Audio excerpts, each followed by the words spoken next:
Good morning students. आप सभी विद्यार्थियों का government.vlogs यूट्यूब चैनल पर हार्दिक अभिनंदन। हम क्लास 11th का चैप्टर नंबर 6 जिसका नाम है कार्य ऊर्जा शक्ति। तो today study about work energy and power. प्यारे विद्यार्थियों, इस चैप्टर में हम पढ़ेंगे संघट्ट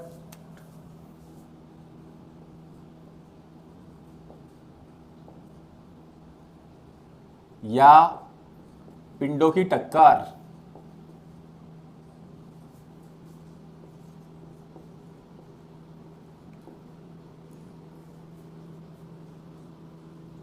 कॉलिजन ऑफ बॉडीज।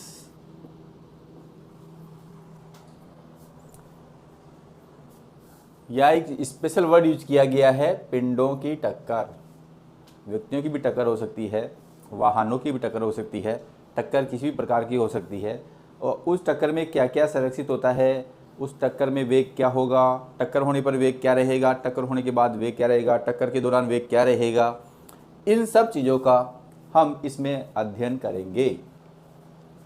प्यारे बच्चों, टक्कर को साधारणतः दो तथ्यों पर आधारित है, एक दिशा के आधार पर और एक गतिज ऊर्जा संरक्षण के आधार पर। तो पहला अपन देते हैं दिशा के आधार पर।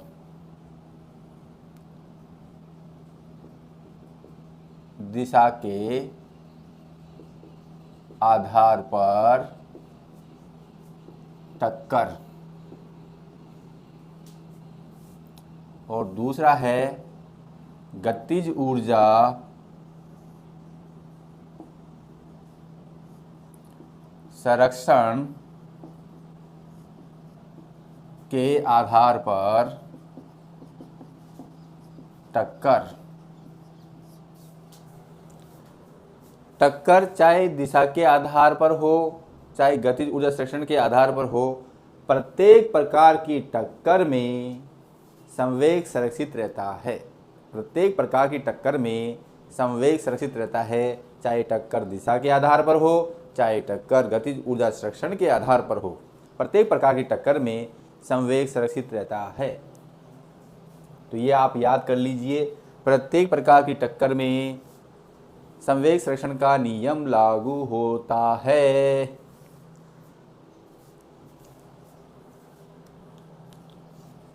तो दिशा के आधार पर टक्कर दो प्रकार की होती हैं।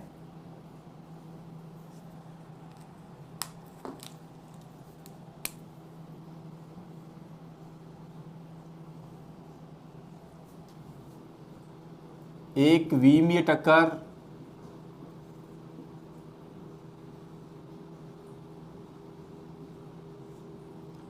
और द्विविमीय टक्कर।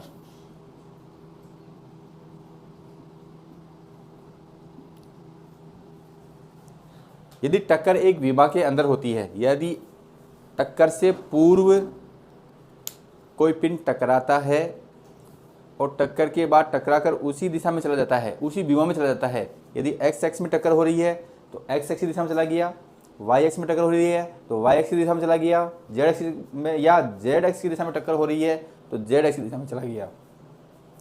इसमें क्या होता है, जैसे मान लो कि ये m1 द्रव्यमान का पिंड है और ये m2 द्रव्यमान का पिंड है, ये दोनों एक्स एक्स पर टकराएंगे तो टक्कर के दौरान भी ये एक्स एक्स पर रहेंगे, टक्कर के दौरान भी ये एक्स एक्स पर रहेंगे और टक्कर के बाद में भी ये एक्स एक्स पर ही रहते हैं। टक्कर के बाद में भी ये एक्स एक्स पर ही रहते हैं।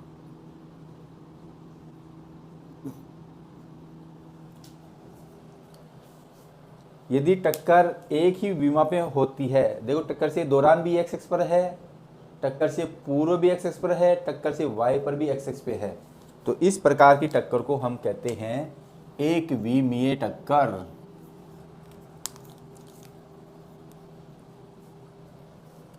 ऐसी टक्कर जिसमें जब टक्कर एक विमा में होती है तो उसे एक विमा में टक्कर कहते हैं। जब टक्कर एक ही विमा में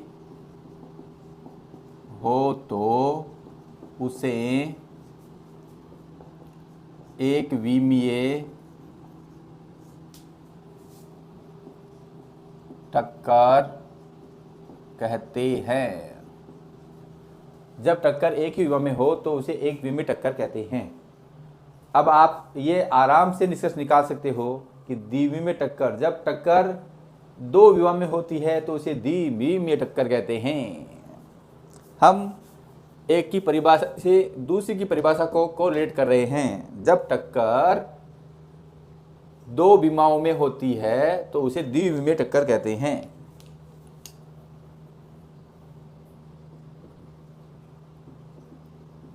जब टक्कर दो विमाओं में होती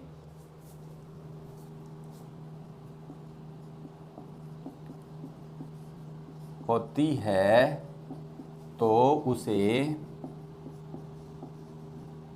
द्विविमीय टक्कर कहते हैं।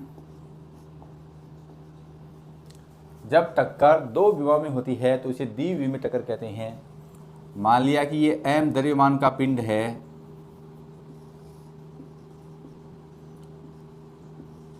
और ये m2 द्रव्यमान का पिंड है। दोनों एक दूसरे से टकराएंगे और टकराने के बाद में ये इधर चला गया और m2 वाला ये इधर चला गया और ये इधर चला गया,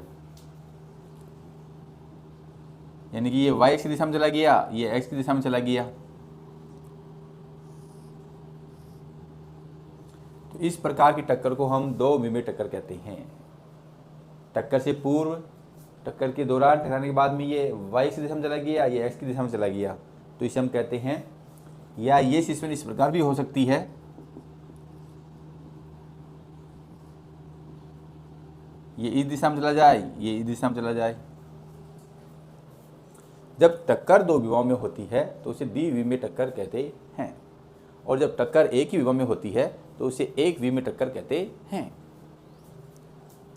और ये मैं बार बार कह रहा हूँ कि टक्कर चाहे दिशा के आधार पर हो, चाहे गतिज ऊर्जा संरक्षण के आधार पर हो, प्रत्येक प्रकार की टक्कर में संवेग संरक्षण का नियम लागू होता है। अब दूसरा है गतिज ऊर्जा संरक्षण के आधार पर। गतिज ऊर्जा संरक्षण के आधार पर टक्कर तीन प्रकार की होती हैं।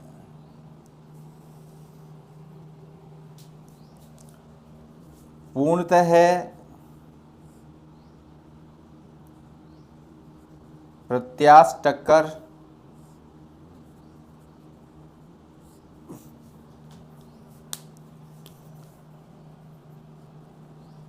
अप्रत्यास्थ टक्कर,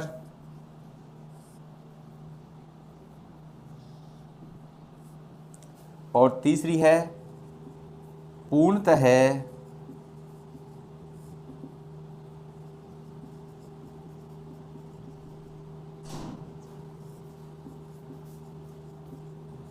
अप्रत्यास्थ टक्कर।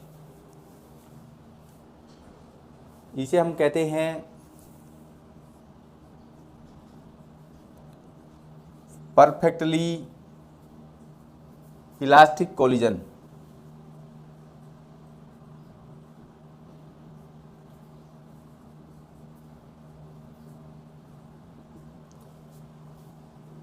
अनइलास्टिक कोलिजन,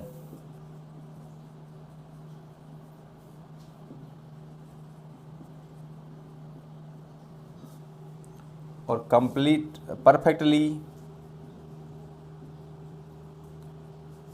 अनइलास्टिक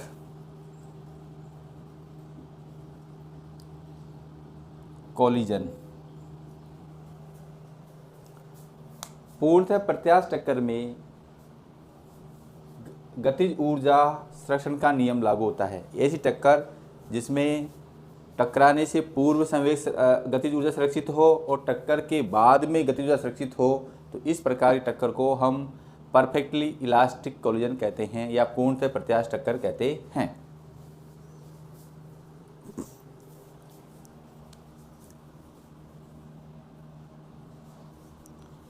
ऐसी टक्कर जिसमें गतिज ऊर्जा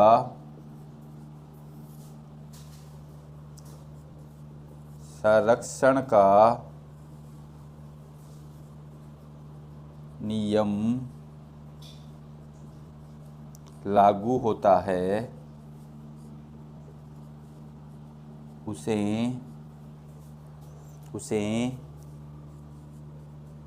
पूर्णतः प्रत्यास्थ टक्कर कहते हैं। उसे पूर्णतः प्रत्यास्थ टक्कर कहते हैं या परफेक्टली इलास्टिक कोलिजन कहते हैं।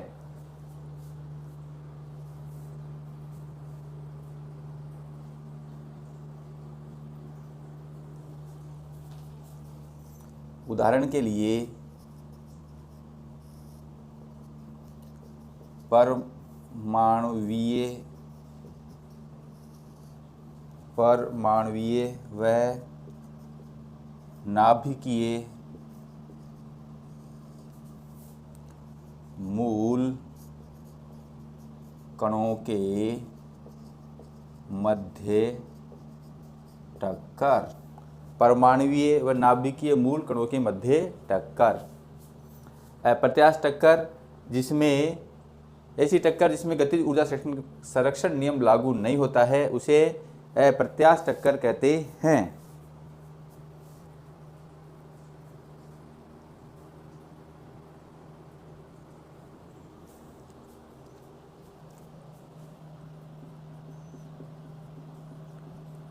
ऐसी टक्कर जिसमें गतिज ऊर्जा संरक्षण का नियम लागू नहीं होता है, उसे अप्रत्यास्थ टक्कर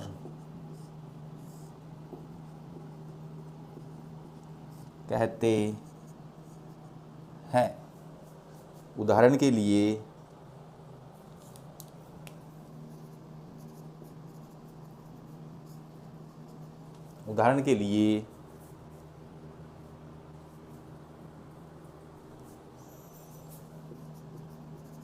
सड़क पर दो वाहनों का टकराना। सड़क पर दो वाहनों का टकराना अप्रत्यास्थ टक्कर का उदाहरण है। उसमें गतिज ऊर्जा सुरक्षित नहीं रहती है। पूर्णतः अप्रत्यास्थ टक्कर ऐसी टक्कर जिसमें टकराने के बाद दोनों पिंड आपस में जुड़ जाते हैं और जुड़कर एक समान वेग से गति करते हैं। ऐसी टक्कर जिसमें टकराने के बाद आपस में टकराने के बाद पिंड संयुक्त होकर समान वेग से गति करते हैं।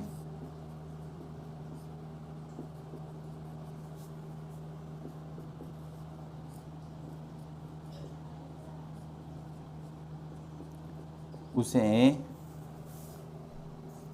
पूर्णतः अप्रत्याश टक्कर कहते हैं।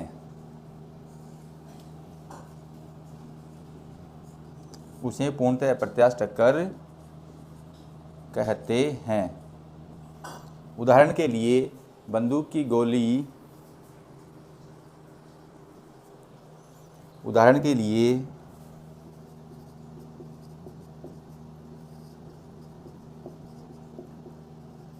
बंदूक की गोली का लक्ष्य से टकराकर उदाहरण के लिए बंदूक की गोली का लक्ष्य से टकराकर उसी में रुक जाना। बंदूक की गोली का लक्ष्य से टकराकर उसी में रुक जाना पूर्णतः अप्रत्याश टक्कर का उदाहरण है। तो प्यारे बच्चों, अब आप इसका स्क्रीनशॉट ले सकते हैं।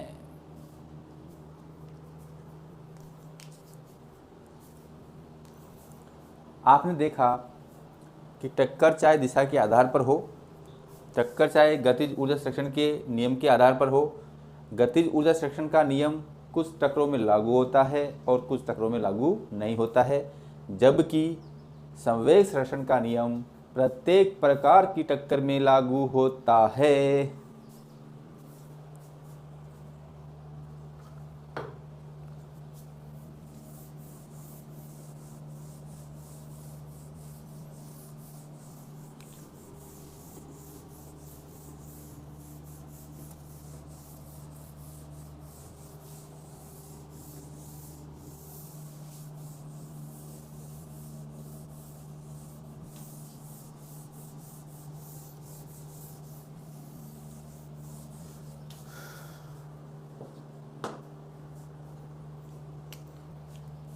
तो ये अपन रिमार्क लिख सकते हैं।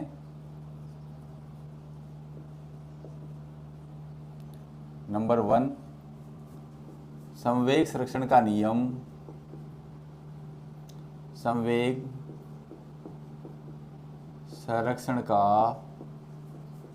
नियम प्रत्येक टक्कर में लगता है, जबकि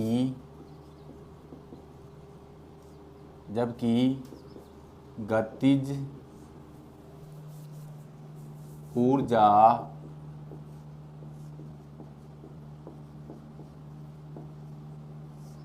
संरक्षण का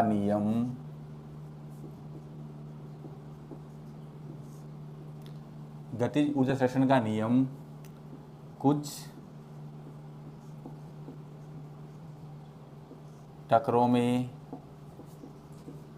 लगता है और कुछ टक्करों में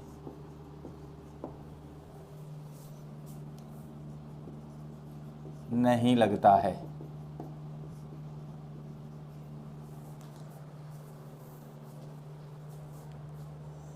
इसके बाद हम अध्ययन करेंगे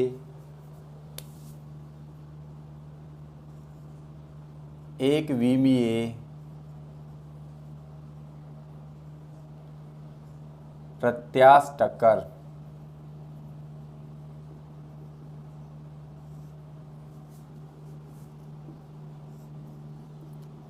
हेड ऑन कॉलिजन।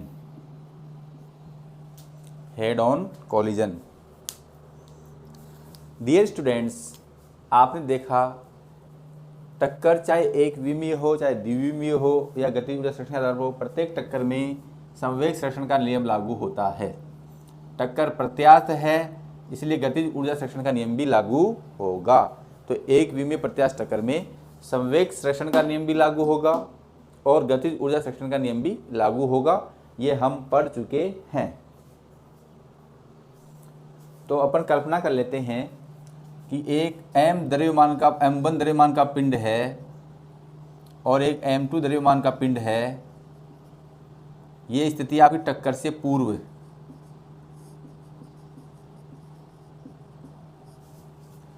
जब ये दोनों टकराएंगे तो ये आ जाएगी टक्कर के दौरान। टक्कर के दौरान टकराने के बाद में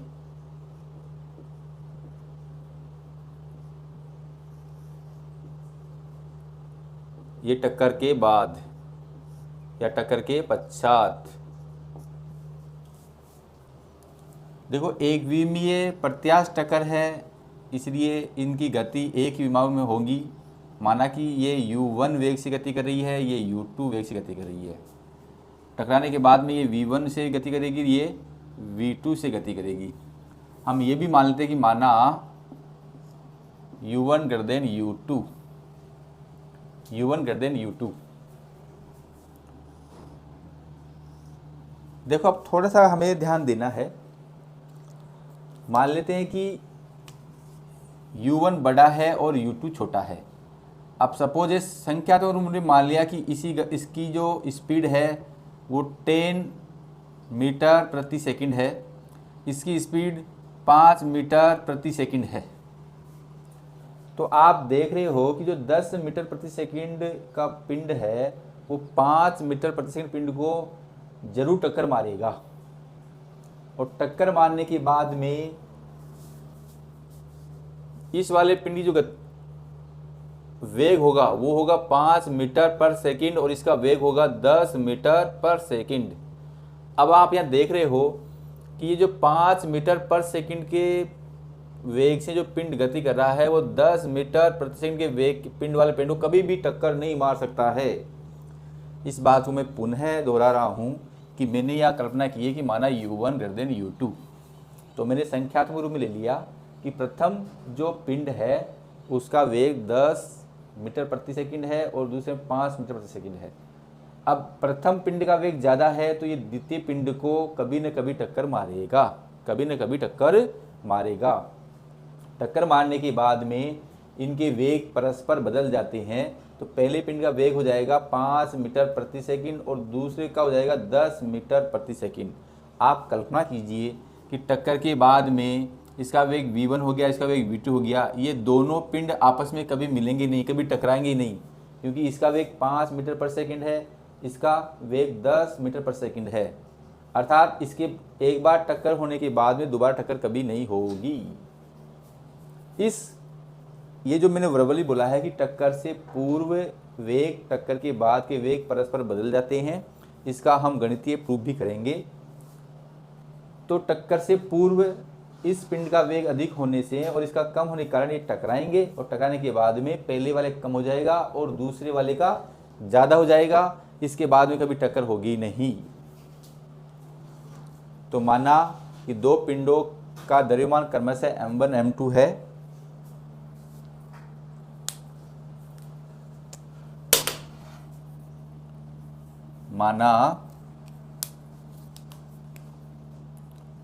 माना दो पिंडों का द्रव्यमान क्रमशः m1 वह m2 है और उनका वेग क्रमशः u1 वह u2 है और u1 ग्रेटर देन u2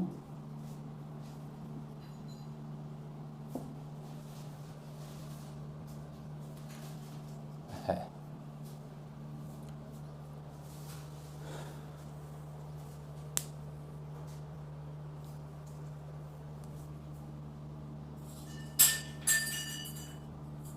देखो एक विमीय प्रत्यास्थ टक्कर है, एक विमीय टक्कर है या किसी प्रकार की टक्कर में संवेग संरक्षित होता है। तो संवेग संरक्षण के नियम से, संवेग संरक्षण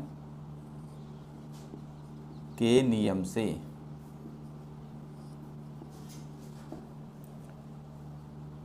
टक्कर से पूर्व का संवेग बराबर टक्कर के बाद का संवेग। टक्कर से पूर्व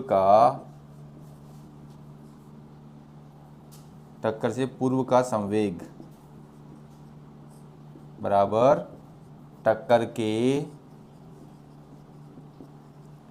बाद का संवेग। m1u1 संवेग क्या होता है? द्रव्यमान और वेग का गुणनफल। तो इसका संवेग क्या हो जाएगा? m1u1 और इसका संवेग क्या जाएगा? m2u2 बराबर टक्कर के बाद में संवेग प्रथम पिंड का m1v1 और द्वितीय पिंड का संवेग m2v2। तो दोनों संवेग क्या जाएगा? m1v1 plus m2v2। ये हो जाएगा संवेग नंबर 1। अब मैं यहाँ पर क्या करता हूँ कि m1 को एक साइड लेता हूँ और m2 को एक साइड लेता हूँ। तो m1u1 minus m1v1, m2v2 minus m2u2। तो यहाँ तो m1 को बनाया गया u1 माइनस v1 और यहाँ पर क्या आ गया? m2 को बनाया गया v2 माइनस u2।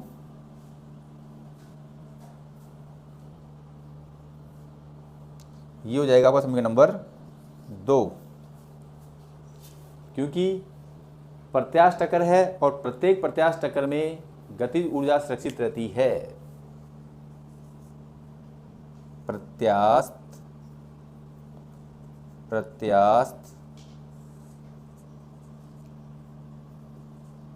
टक्कर में गतिज ऊर्जा संरक्षण नियम से।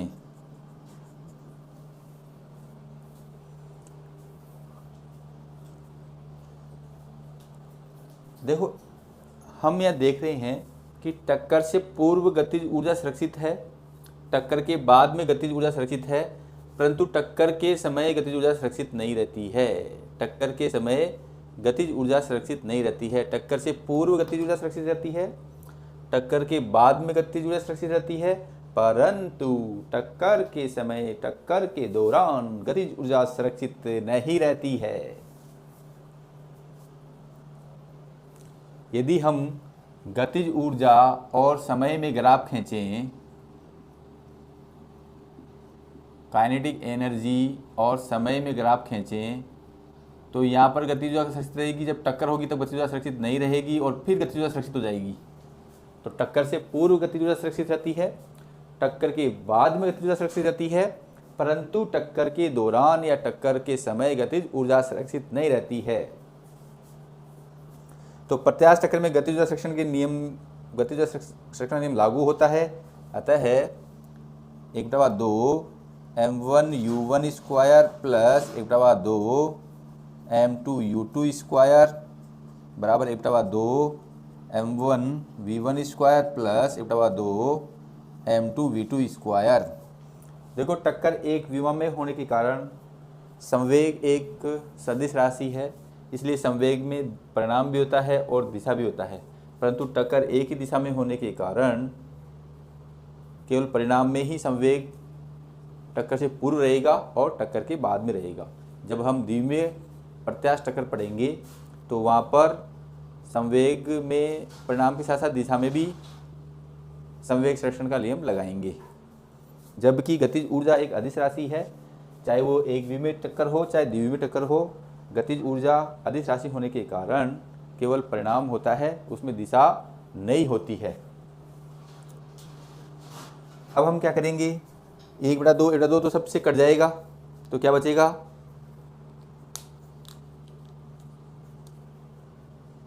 m1u1 square plus m2u2 square बराबर m1v1 square plus m2v2 square, m1u1 square minus m1v1 square बराबर, इसको हम इधर ले जा सकते हैं m2v2 square minus m2u2 square इसमें से m common, m1 common, u1 square minus v1 square, इसमें से m2 कॉमन, तो बचेगा हमारा क्या, v2 square minus u2 square. अब आप जानते हो कि a square minus b square बराबर होता है a square minus b square बराबर होता है a प्लस बी और a माइनस बी। तो m1 बराबर u1 प्लस v1 और u1 माइनस v1 बराबर m2 v2 प्लस u2 और u2 minus v2 minus u2, ये हो जाएगा समीकरण नंबर 2। अब हम क्या करेंगे, आप इसका स्क्रीनशॉट ले सकते हैं।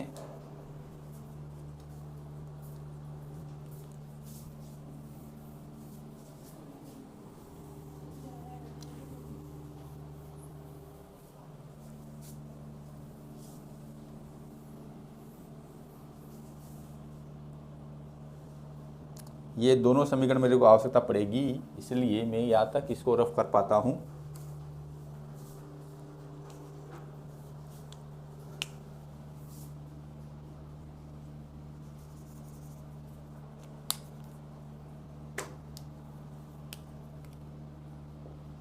समीकरण 2/1 से m1 u1 प्लस v1 और u1 माइनस v1 बटे m1 u1 माइनस v1 बराबर m2 v2 प्लस u2 और v2 minus u2 upon m2 v2 minus u2। हमने समीकरण 2 के लेफ्ट हैंड साइड में समीकरण 1 की लेफ्ट साइड का बार लगा दिया और समीकरण 2 की राइट हैंड साइड में समीकरण 1 की राइट हैंड साइड का बार लगाने पर ये आया। आपका m1 से m1 कैंसिल और u1 माइनस v1 से u1 माइनस v1 कैंसिल, और इधर m2 से m2 कैंसिल और v2 माइनस u2 से v2 माइनस u2 कैंसिल। तो क्या बचेगा, u1 प्लस v1 बराबर v2 प्लस u2। अब हमारे यहाँ पर दो रास्ते हैं, हम v1 की वैल्यू भी फाइंड कर सकते हैं और v2 की वैल्यू भी फाइंड कर सकते हैं।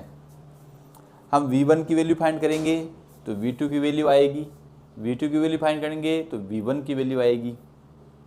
अब हम क्या करते हैं, हमारे पास यहाँ से दो रास्ते हैं, हम v1 की वैल्यू भी फाइंड कर सकते हैं और v2 की वैल्यू भी फाइंड कर सकते हैं। तो v2 बराबर हो जाएगा, देखो मैं राइट हैंड साइड को लेफ्ट हैंड साइड बना सकता हूँ, लेफ्ट साइड राइट हैंड लगाता हूँ। तो लेफ्ट को मैंने राइट बना दिया, राइट को लेफ्ट बना दिया, तो इस प्रकार करने से कोई परिवर्तन नहीं होता है। तो v2 बराबर आ जाएगा u1 plus v1 minus u2, ये हो जाएगा समीकरण नंबर 3। अब v2 का मान समीकरण 1 में रखने पर, v2 का मान समीकरण 1 में रखने पर, तो लेफ्ट हैंड साइड में कोई बदलाव नहीं है,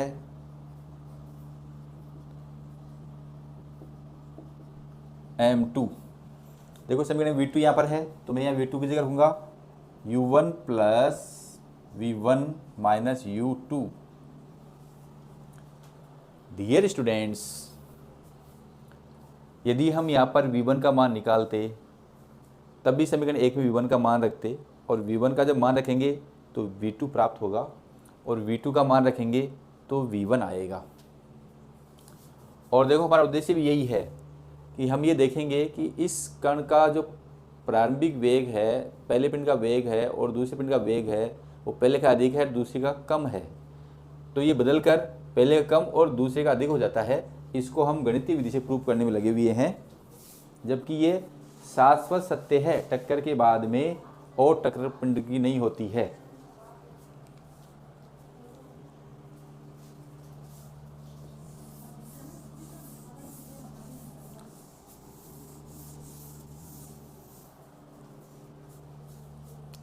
अब इसे हम हल कर लेंगे। m1u1 plus m2u2 m1v1 plus m2u1 m2v1 minus m2u2, क्योंकि हमने v2 का मान समीकरण 1 में रखा है तो हमें क्या मिलेगा, v1 मिलेगा। तो m1u1 minus m1v1 plus m2u2, इधर से आके माइनस इधर आके प्लस m2u2, इधर क्या बचेगा, ये हमने इधर पक्षांतर कर दिया, ये पक्षांतर कर दिया, इधर क्या बचेगा m2, तो m2 दोनों में कॉमन, तो v1u1 प्लस v1। शायद हम ऐसा नहीं करेंगे, हमें v1 चाहिए, हमें क्या चाहिए, v1 चाहिए। तो v1 चाहिए तो मैं इसको पक्षांतर नहीं कर सकता, v1 को पक्षांतर तो करना ही नहीं है। इसमें से और इसमें से मैं v1 कॉमन ले लेता हूँ तो क्या बचेगा, m1 प्लस m2, ये मैंने यहाँ पक्षांतर कर दिया। अब बचा क्या, माइनस m2u1, तो इसमें से कॉमन आ जाएगा m1 कॉमन आ जाएगा, तो u1 कॉमन आ जाएगा, m1 minus m2u1 plus m2u2 plus m2u2 m2u2 बराबर v1 m1 प्लस m2। इसको भी मैं इस साइड में ले लेता हूँ, फिर वही मैं लेफ्ट को राइट बना सकता हूँ, राइट को लेफ्ट में बना सकता हूँ। तो m1 प्लस m2 v1 बराबर m1 minus m2 u1 plus 2m2 u2 upon तो आएगा नहीं अभी तक, v1 बराबर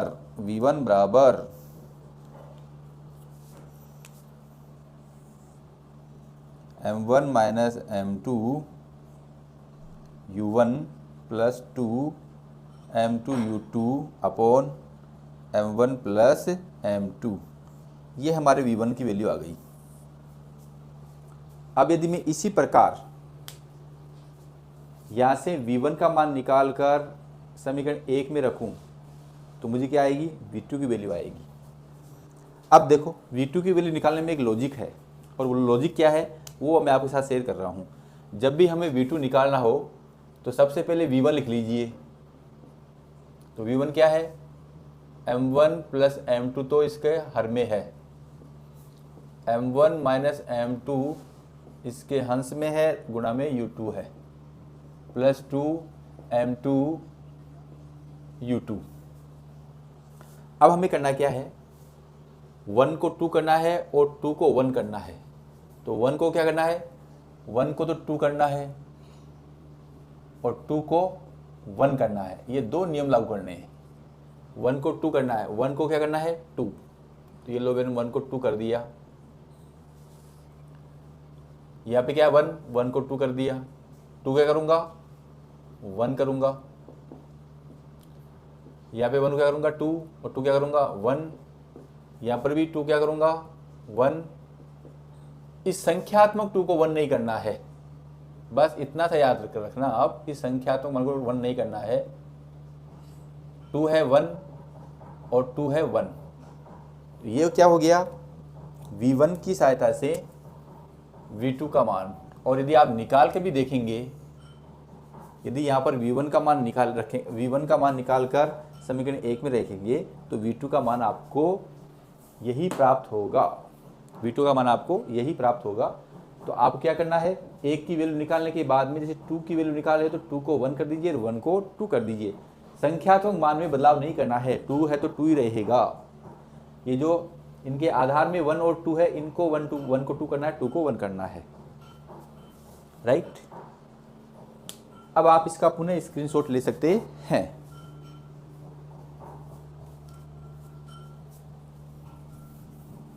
आपने देखा होगा कि मैंने v1 और v2 के मान ऊपर सेपरेटली रखे हैं, उसका भी एक रीजन है।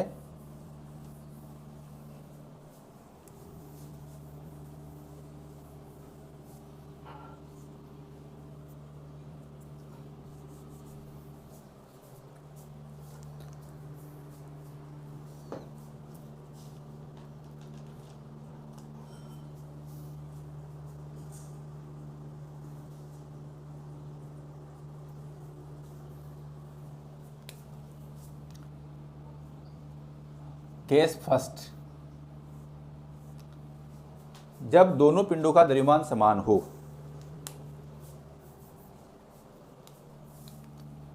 जब दोनों पिंडों का द्रव्यमान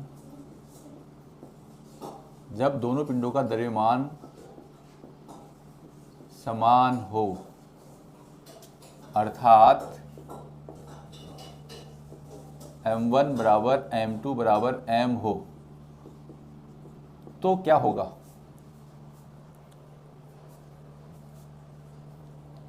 जब दोनों पिंडों का द्रव्यमान समान हो, अर्थात m1 बराबर m2 बराबर m हो, तब क्या होगा?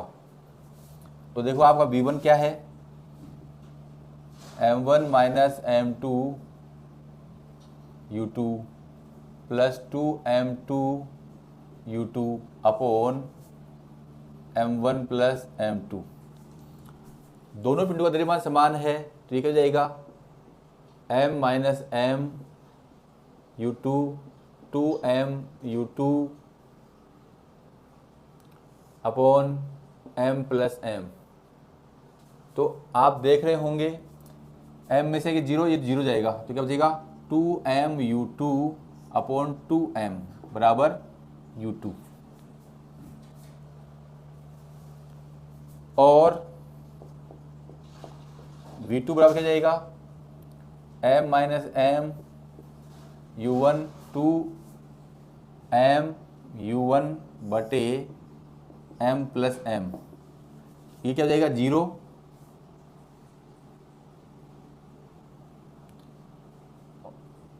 ये 2m u1 अपॉन 2m, तो 2m u1 अपॉन 2m बराबर u1। आपने यहाँ देखा कि u2 बराबर v1 और v1 बराबर v2। जब दोनों पिंडों का द्रव्यमान समान होता है तो टक्कर के बाद वेग परस्पर बदल जाता है। तो निष्कर्ष क्या हो जाएगा?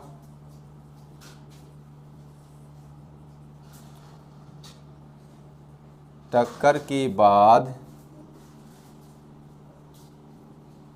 वेग परस्पर बदल जाते हैं। टक्कर के बाद वेग परस्पर बदल जाते हैं, ये आपका निष्कर्ष हो गया। यदि इसका इसी केस में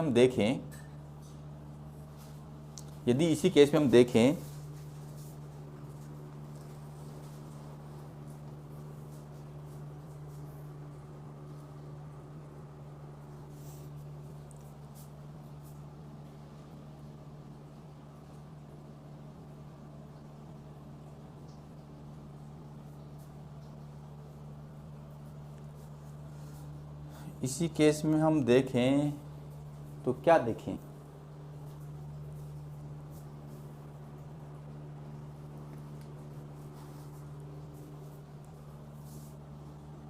m1 बराबर m2 बराबर m हो और u2 बराबर 0 हो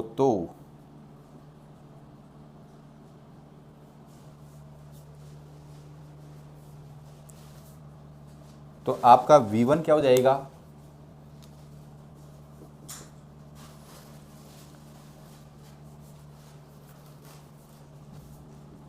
m minus m 0 plus 2m 0 m plus m अर्थात 0 बटे 2m बराबर 0। और v2 क्या जाएगा? m minus m u1 2m u1 m plus m, ये आपका 0 जाएगा। 2m u1 अपॉन 2m बराबर u2, sorry v1।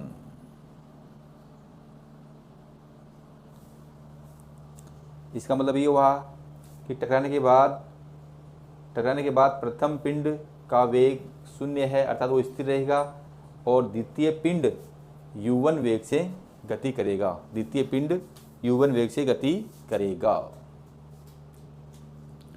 Case number 2,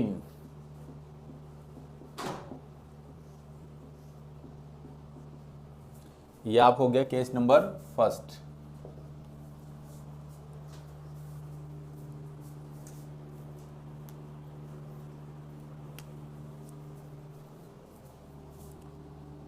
M2 very very very greater than M1, अर्थात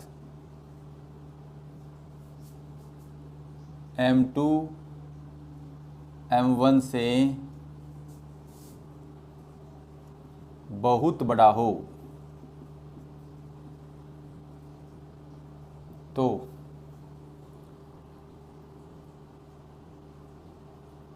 ये मान लो कि आपका M1 है और ये M2 है, इसका वेग u1 है, इसका वेग u2 है, ये दोनों टकराएंगे तो क्या होगा भगवान जाने। ये रख देते हैं। टक्कर के बाद में ये M2 है,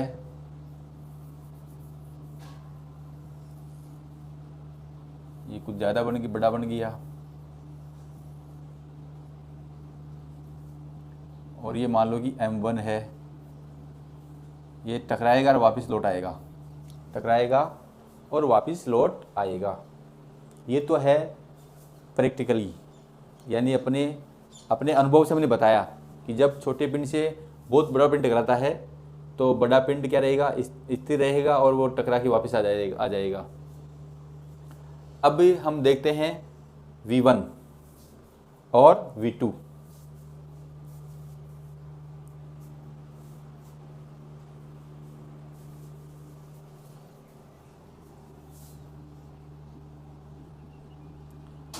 ये टक्कर से पूर्व भी स्थिर था, टक्कर के बाद में भी ये स्थिर ही रहता है, अर्थात टक्कर से पूर्व स्थिर है तो U2 बराबर 0।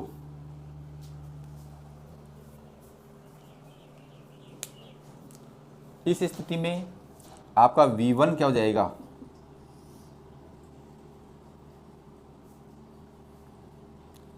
M2 very very very M1, अर्थात लगभग हम Mn को 0 मान सकते हैं। 0 माइनस M2 और U2 क्या है, स्थिर है 0, plus 2M2 U2, 0 plus M2, तो ये 0 से गुणा होकर 0 जाएगा। ये बचेगा 2M2 U2 अपॉन M2 से M2 कट गया, 2U2, और U2 क्या है, स्थिर है, तो V1 क्या हो जाएगा 0। और ये हम जानते हैं ये U1 इसका वेग होगा तो ये क्या हो जाएगा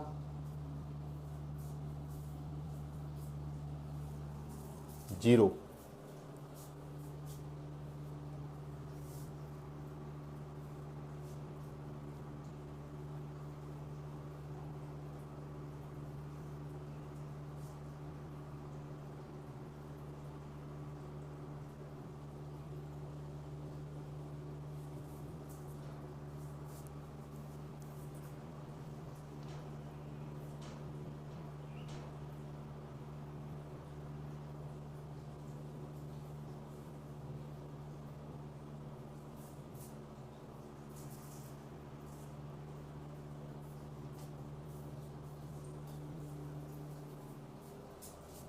और V2 अपन निकालेंगे तो M2 माइनस 0 U1 2, ये M1 0 जाएगा, U1 अपॉन M2, तो ये क्या जाएगा M2 U1 अपॉन M2 बराबर U1। अब V2 वाला तो U1 हो जाएगा, U2 वाला V1 हो जाएगा।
U2 ये भी जीरो है तो ऑलरेडी जीरो हो गया, तो V1 ये V1 जीरो और V2 U1। M2 very very greater than M1, तो M1 को अपन मान लेते हैं नेगलेक्ट।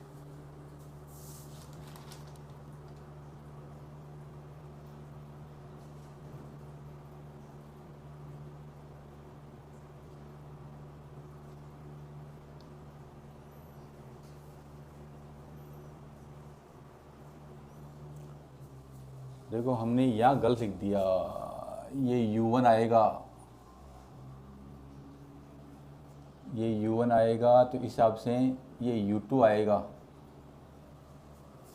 और ये U2 आएगा, तो ये क्या जाएगा, U1 आ जाएगा और ये U1 आने से अपना ये सारा खेल खराब हो गया। तो ये क्या जाएगा -M2U1 और ये प्लस क्या जाएगा जीरो, तो ये क्या जाएगा -U1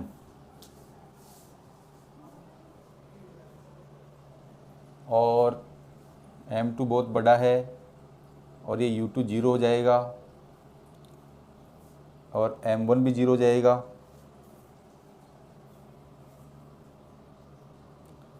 और U2 भी जीरो हो जाएगा। तो 0/M2 बराबर 0। तो V2 तो वही स्थिर रहा, ये टकरा क्या जाएगा, वापस आ जाएगा। V1 क्या जाएगा, टकरा के वापस आ जाएगा, V1 बराबर -U1। तो डियर स्टूडेंट्स, ये गलती होने की वजह से, ये गलती आप पिछले वाले में सुधार लेना। केस नंबर थर्ड,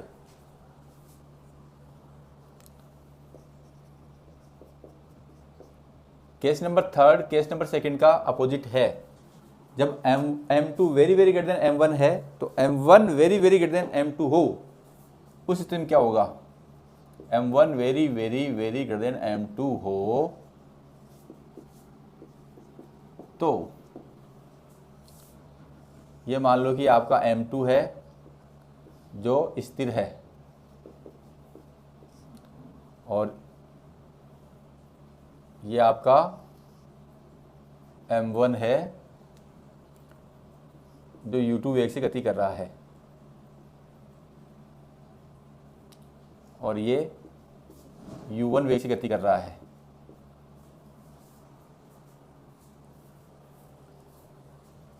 अब इन दोनों की टक्कर होगी,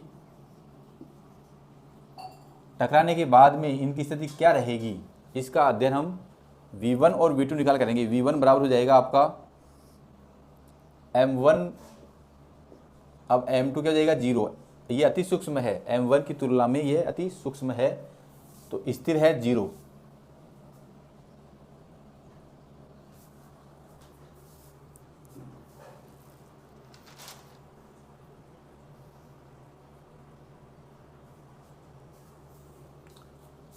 ये थोड़ा मैंने गलत कर दिया, ये स्थिर नहीं है, ये चल रहा है, ये स्थिर है। तो M1 M2 अति अल्प 0 है, U1 प्लस 2 M2 0, U2 भी स्थिर है 0, M1 प्लस 0, तो ये क्या जाएगा, M1 U1 अपॉन M1 बराबर U1। तो V1 तो उसी वेग से चलता रहेगा। इसका अर्थ ये हुआ कि टकराने के बाद में जो बड़े वाला पिंड है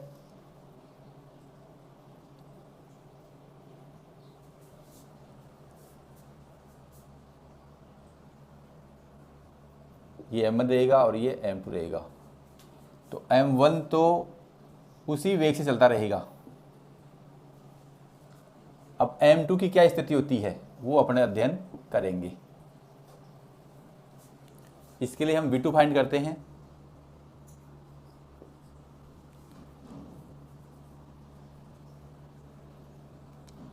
m1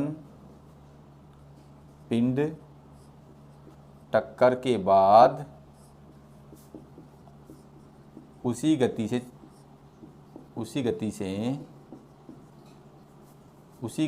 गति करता है, उसी गति से गति करता है।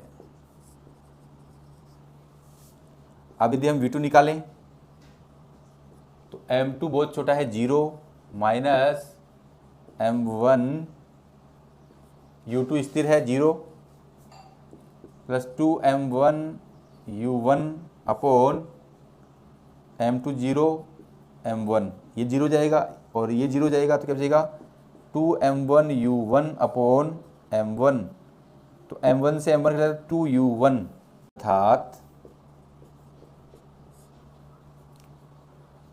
अर्थात